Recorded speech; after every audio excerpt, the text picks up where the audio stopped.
Hi guys, good morning. In this video, we're going to see the problem number of ways of cutting a pizza. I don't know why they put an apple on a pizza, but yeah, let's see the problem. It says that we are having a rectangular pizza represented as rows into columns. So basically, it's a rectangular pizza in shape of rectangle of size rows into columns matrix containing the following letters, which is A for apple, which means at that place, at that cell of the matrix, apple is present, and if a dot is there, then it's empty. Cool. We are also having an integer k. What this integer k shows us is that we have to cut the pizza into k pieces. If we have to cut something into k pieces, so we have to apply k minus 1 cuts. If we have to cut this pizza into 3 pieces, so I have to apply 2 cuts. So I get 1 piece, next piece, and next piece, which is 3 pieces. So it is the reason it is said that I have to apply k minus 1 cuts to get the k pieces. Now, okay, cool. For each cut, you choose the direction. So you can cut it either horizontally or you can cut it vertically.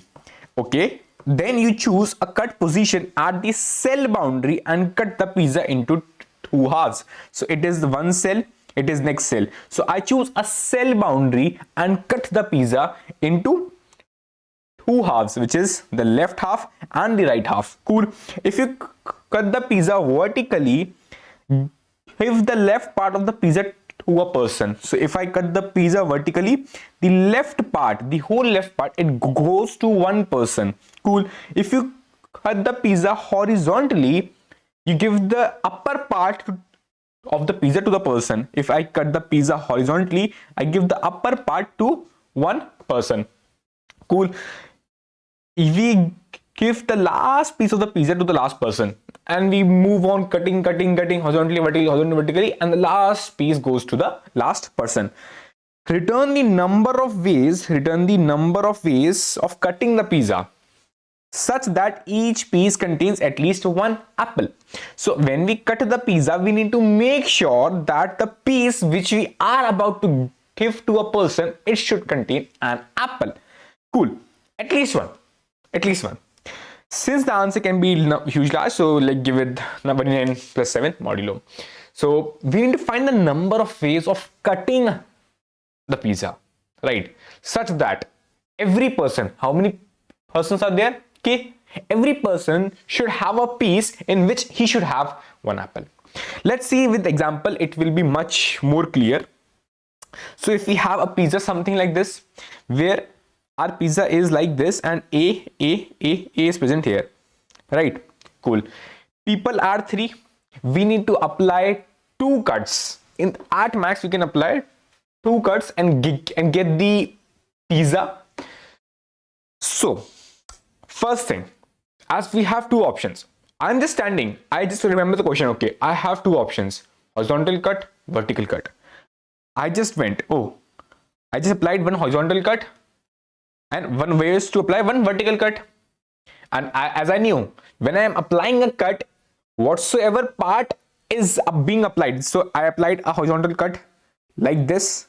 One option is there. So I should also make sure that when I'm applying a cut, whatsoever should go to one person, it should have at least one apple. It is one basic condition which I should mention. Remember, okay, applying a cut such that one apple should go to one person. Cool. So I applied one cut horizontally, I applied one cut vertically. But is it the only way that you can apply one cut on this particular pizza? No, right? What if I applied a cut one row below? It's also possible. It's also possible that I apply a cut one row more below. It's also possible, but for sure I will not do it because I will ultimately keep the last part for the last person. So yeah, let's say I applied. So I'm just showing you how it is possible to have these cuts. If I'm standing at this pizza, I have 2 options: apply horizontal cut and vertical cut. Horizontal cut, I'll try apply at every row. Vertical cut, I'll try apply it at every column. As simple as that. Cool, no worries. Now, again, if I am having this whole upper part, it has moved to one person. Cool. Now the part which is remaining, now I again have 2 options: apply horizontal cut apply a vertical cut. Here the people which I need to give pizzas to were 3, right? But one piece has gone to one person, so the people remaining are 2. Now people remaining are 2. I have to apply one cut to get that. Again, now the remaining pizza was A, and below is empty. One option is apply one cut, horizontal cut. Other option was to apply horizontal cut was below also, but I just skipped that, okay, because you will know it will be a very big tree. But yeah, I'm just showing, okay, how to apply horizontal cut. I have some options. To apply vertical cut on the same thing, I have one option right here, one option right here, one option right here. Simple, very cool. If I see, if now again I go down, I have to apply and see, one cut I've applied, one person got thing, but the last part which was remaining, because one person from here, he got the pizza, which is this, still one person was remaining, right? He didn't get anything. So one person, no piece, no apple he should get. And who plays apple? But say no piece he should, like, he got from this. So he has to actually say 0 ways, because it's not possible to have this cut. What if he had applied the cut here, then like the one person from this 2 people, he got the pizza from here. Other person, he will get this remaining part which has apple, so it's one way. I am fine, I'm happy. Happy. It is one way. I applied the cut. One person, he got the pizza from here, and apple was present here, right? So one person got it, and the other person which was left, last one, he will get the remaining part. He's also happy because he got the apple. One person, he got this part. Other person, it's empty. It's the reason he will get 0, because there is no way to have one person 0 apple. How it is fair? No. And if I go above, same thing would have moved here also. But if you can see, one person, he got this part.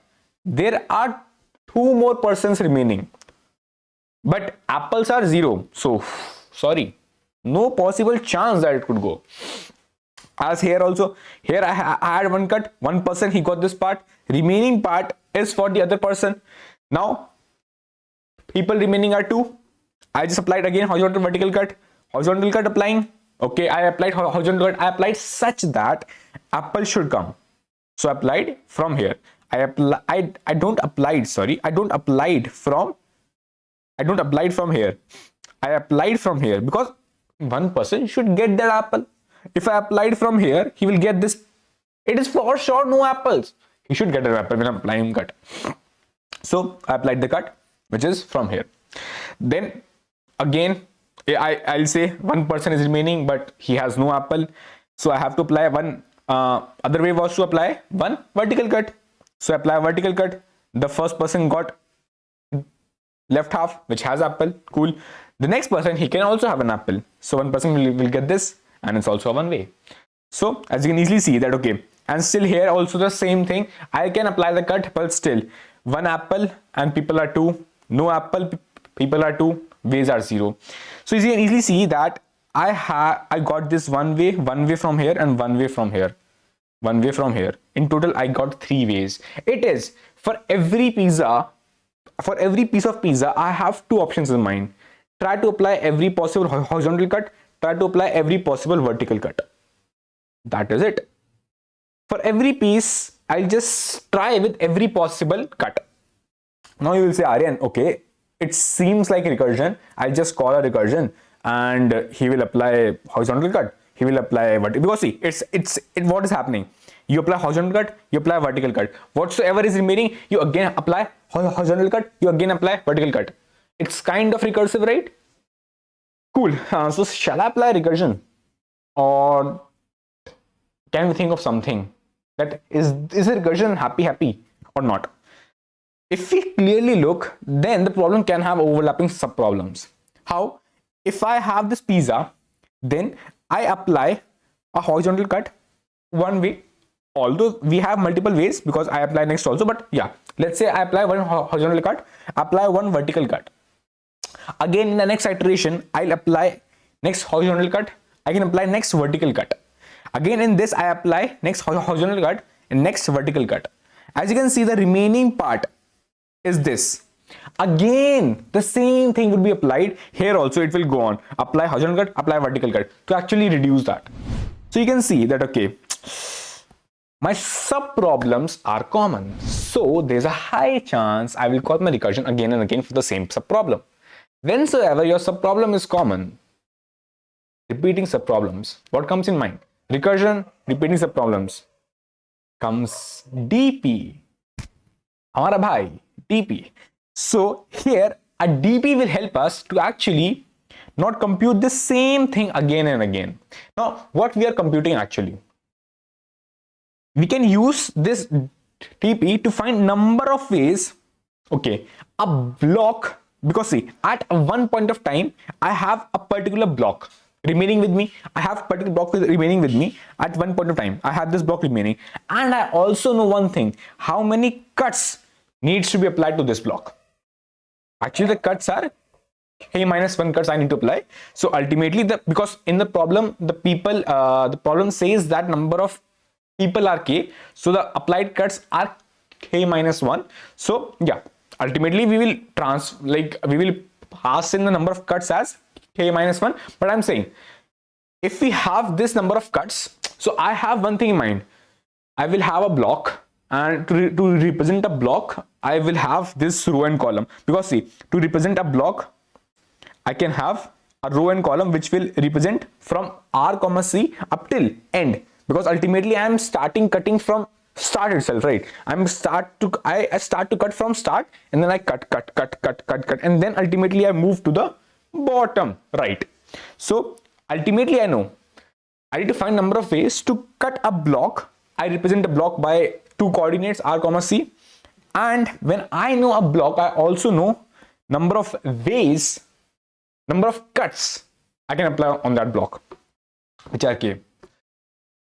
It sounds easy that our state of DP, it can have these three variables, but still, if not sure, let's see.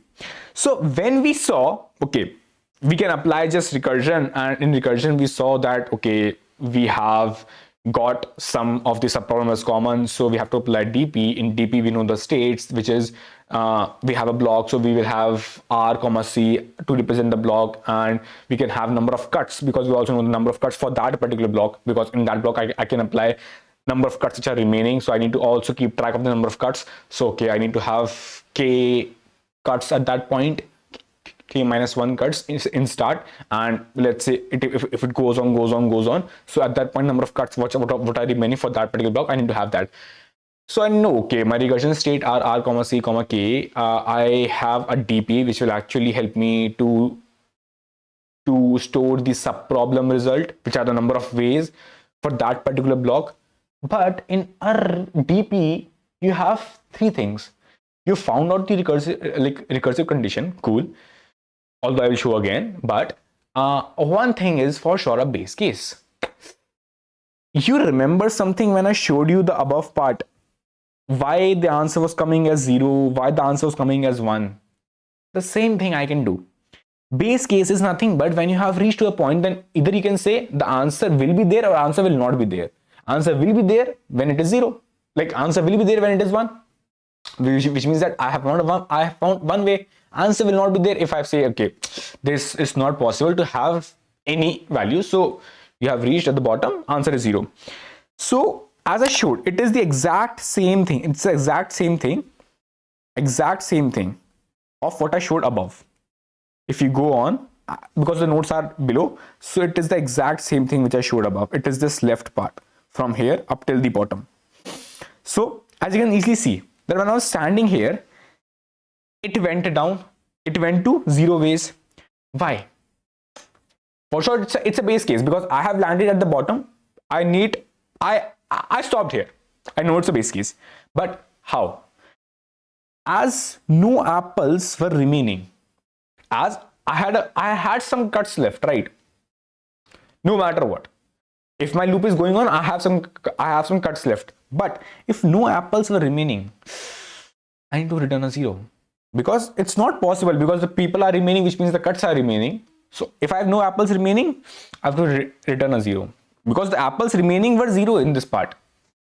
So I just find out, okay, I just find out what are the number of apples in this portion, which is the remaining portion. If it is 0, it can't be possible. I need to return 0. Other thing is that, okay, how we get a 1? How we get a 1 way? It's nothing but if I have exhausted all my cuts, I exhausted my cut, still some apples are left, because for the next cut I have got some apples. I've exhausted my cuts. My number of applied cuts were 2. One cut I applied here, next cut I applied here. My all cuts are applied, my all cuts are exhausted, still I have left something. So my k, which means my number of cuts, actually my k, I'm saying number of cuts, which means k minus 1. It should be initialized with k minus 1. If it is 0, then I can say, okay, I have found a way. But it is saying that still some apples are left. Still some apples are left. It's not like that, okay, you apply the cut here and then you say, okay, I have applied all the cuts, but answer is 0 here. So the condition is still some apples are left, which means that if I first check the condition, the base condition 1, after that if I move on to the base condition 2, it will make sure that if it is moving on forward, some apples would be there.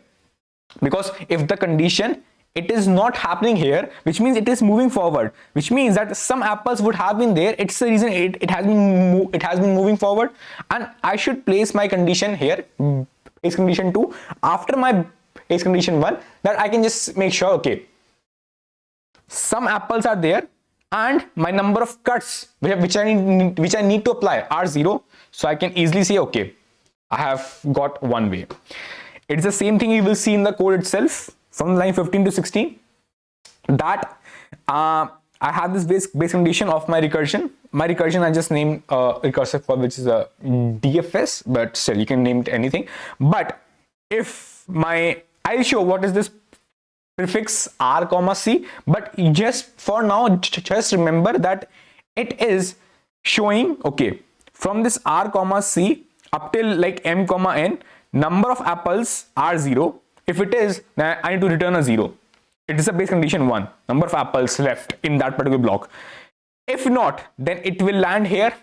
So if my k, actually my k will be passed, my k is here, right? My k will be passed as k minus 1. Remember that, I'll show that, but still remember that it will be passed. I'll show, wait, see, I am passing k minus 1 in my k. Okay, cool.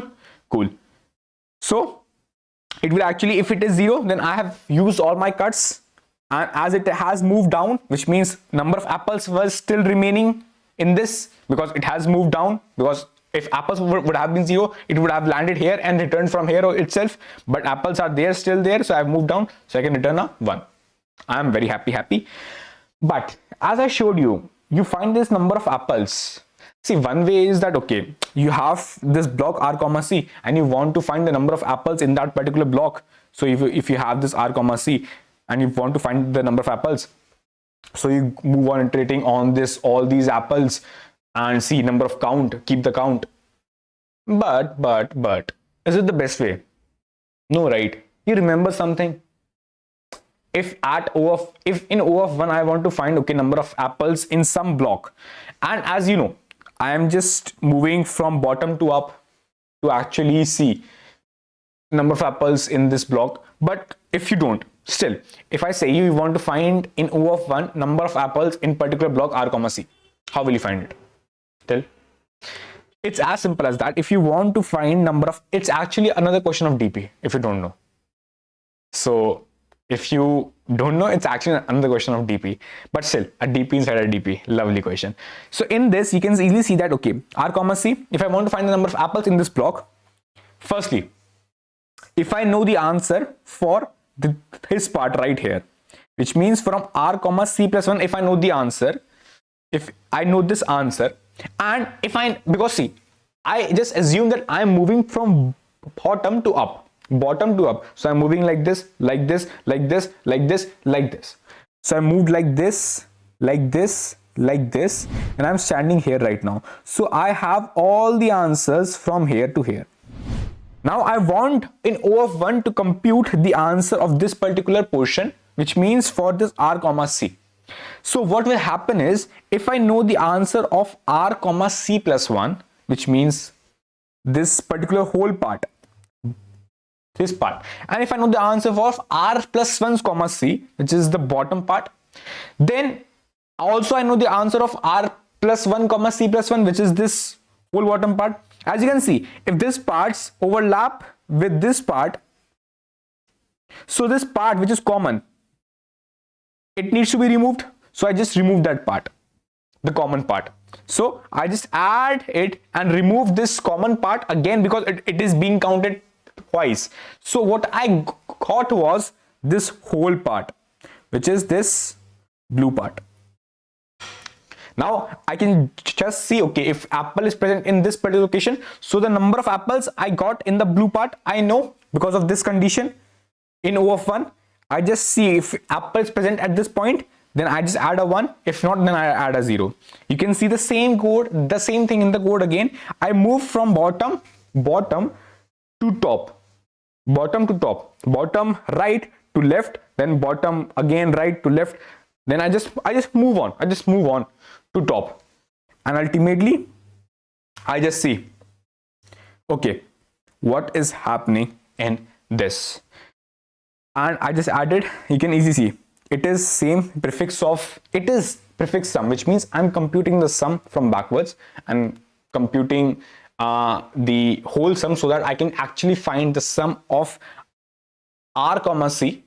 And my prefix sum of r comma c, it represents the block r comma c up till m comma n. So it is nothing but r plus c and r plus 1 comma c plus 1, plus if the apple is present at that place. So I just see, okay, if a is there, then I added a 1. If not, then I just added a 0. And by this I can just compute a prefix sum. With this help, I can actually know by any block, I can get to know, okay, what is the number of apples in that particular block. I'll show how also with this particular prefix sum. It's very easy. That, okay, with this prefix sum, you know what are the number of apples in this block.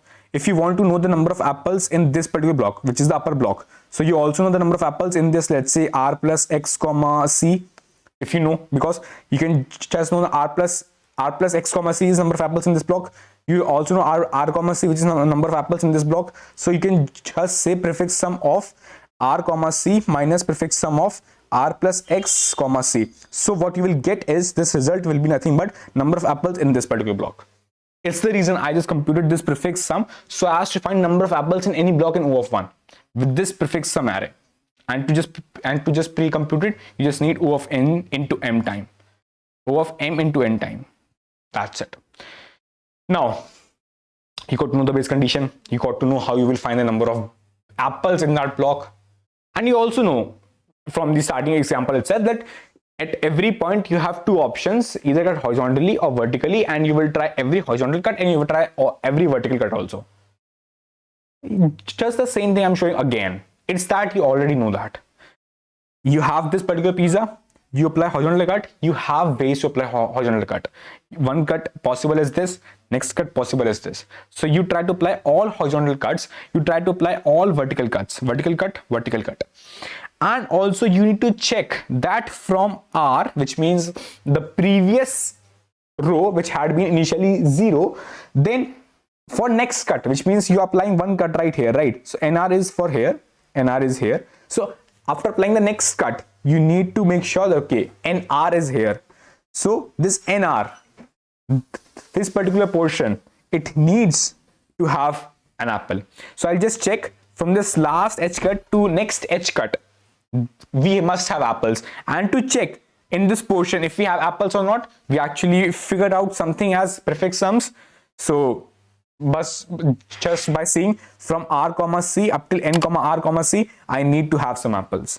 It is the same condition that from r comma c to n r comma c, I should have some apples. If it is there, I'm good to apply a cut. I reduce my number of cuts because one cut I have applied. I updated my new rows and columns. It is my new rows and columns, and it is just the standard variables. So the only thing which I need to make sure is this number of cuts which are remaining, my new rows and my new columns. As simple as that. And for my vertical cut, exactly the same thing. I try to apply my vertical cut. I also make sure, okay, what's the last cut, which is C. My new cut, which I'm applying, it is NC. Then I need to make sure that number of apples in this C and NC, it should be there. So I just find by prefix sum the number of apples in that particular block. If it is more than 0, I am good to apply a cut. I applied a cut. I reduced my number of cuts. I updated my next columns, which is R and NC, and I'm good. And ultimately, we need to also have a modulo because ways can be pretty large. It is all in a DP. In a recursion, we have a base condition, we have the main condition, and that's it.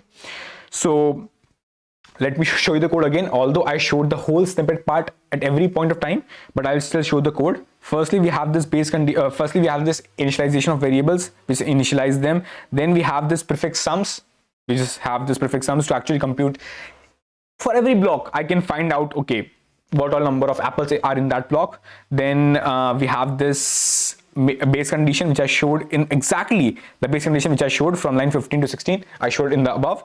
Then we have this standard DP check that, okay, if the value hasn't computed before, please don't go and calculate again. No worries, I'll do every horizontal cut, I'll do every vertical cut as I showed above also, and while doing I check number of apples should be there in that cut. Ultimately, I just add in my answer because I just wanted number of ways of having horizontal cut. So I added horizontal cut ways, I added vertical cut ways. Ultimately, my number of ways are ways from horizontal cut, ways from vertical cut. Ultimately, I return my total number of ways, which is nothing but stored in my DP. Answer. Now, it was the code. I hope that you guys understood it. Complexity is pretty simple as it is clearly visible. We have this state of DP itself as K into M into N. You can easily see K into M into N. K is our number of pizza pieces which you can have, the number of people you can have, or number of cuts which you need to have at max, pizza pieces you can have. So it is K, M and N. M is number of rows, N is number of columns. So it is the TP state itself. So the recursion will actually go on to K into M into N. But for every recursion call, you also computing this particular thing, which means horizontal cuts, number of ways are M, vertical cuts, number of ways are N, because number of rows are M. So you apply cut at every point. Number of rows, number of columns are N. You try to cut at every point. It's the reason M plus N, number of ways for every DP state. It is the reason the complexity is K into M into N into M plus N. Values are pretty low, so you're good to go. Space is nothing but the space to store the DP, and that's a standard DP, so you should be good to go. I hope that you guys understood it, and I have got all the codes below for every language, C++, Java, and Python. I hope that you guys liked it. If you guys hit the like button, and goodbye, take care.